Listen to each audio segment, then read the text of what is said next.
अस्सलाम वालेकुम एवरीवन। तो फ्रेंड्स, हर बार की तरह आपके लिए आज की वीडियो भी बहुत ही अमेजिंग सी लेके आई हूँ। आज की वीडियो बहुत ही ज़बरदस्त है। आज मैं आपको ऐसी रेमेडी बताने वाली हूँ कि ये रेमेडी अगर आप बना लेंगे तो अगर आपकी गर्दन बहुत ज़्यादा काली है और बहुत ज़्यादा मैल है और चेहरे से जो है ना वो अलग ही नज़र आ रही है, तो आज की रेमेडी मैं आपको बताऊंगी। अगर आप उसे यूज़ कर लेंगे तो इंशाल्लाह ताला आज की रेमेडी से आपको बहुत ही अच्छे बेनिफिट मिलने वाले हैं। तो वीडियो को लास्ट तक ज़रूर देखिएगा और इससे जो है ना आपने ज़रूर फ़ायदा उठाना है, क्योंकि आपकी बहन ऐसी अमेजिंग अमेजिंग सी वीडियो और इन्फॉर्मेशन आपके लिए लेके आती रहती है जो आपके लिए बहुत ही ज़्यादा हेल्पफुल होती है।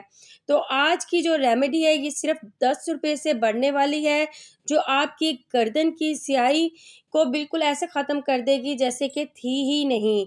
तो बहुत ही आसान सा तरीका है जो आज मैं आपको बताऊंगी। गर्दन की स्याही दूर करने का इलाज मैं खूबसूरत हो जाऊंगी ये कहकर बहुत से लोग घर में ही खूबसूरती को मज़ीद बढ़ाने का काम घरेलू अज्जा से करते हैं। कौन है जो खूबसूरत नज़र नहीं आना चाहता? अगर चेहरा खूबसूरत हो, तरोताज़ा लग रहा होता है, लेकिन गर्दन काली अलग नुमायाँ हो रही हो, तो ये महफ़िल में शर्मिंदा करवाने का बाइस बनता है। गर्दन जिस्म का वो हिस्सा है जिसकी बाकायदगी से सफाई ना की जाए तो स्याह पड़ जाती है। इस मकसद के लिए बहुत से स्क्रब गैर-जज़ात दस्तियाब हैं, लेकिन कुछ लोगों के लिए इससे कोई फ़र्क नहीं पड़ता। ऐसी हालत में घर में दस्तियाब सामान या अज्जा से फ़ायदा उठाने की कोशिश करें। चावल कालापन कम करने के लिए इस्तेमाल किया जाता है, जिसमें पानी की कमी गर्दन पर टेन के जमा होने यानी स्याही का बायस बनती है।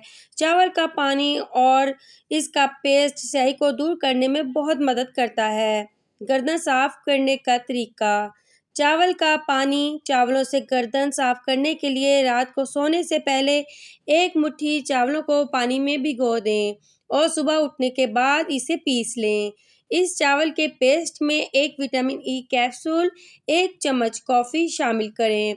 इस मिक्सचर को गर्दन पर लगाएं और 10 मिनट के लिए छोड़ दें, फिर धो लें। इसके बाद गर्दन पर हल्के हाथ से मॉइस्चराइज़र लगाएं।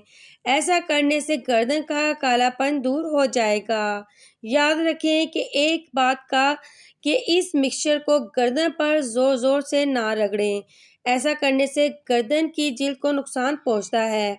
इस मिक्सचर को ज़्यादा देर तक गर्दन पर खुश्क ना होने दें। इसके अलावा ये अच्छी बात है कि ये मिक्सचर बालों के साथ राब्ते में नहीं आता, क्योंकि अगर ये बालों में फंस जाए तो इससे निकलना बहुत मुश्किल हो जाता है। तो फ्रेंड्स, उम्मीद है आज की वीडियो आपके लिए बहुत ही ज़्यादा हेल्पफुल लगी होगी।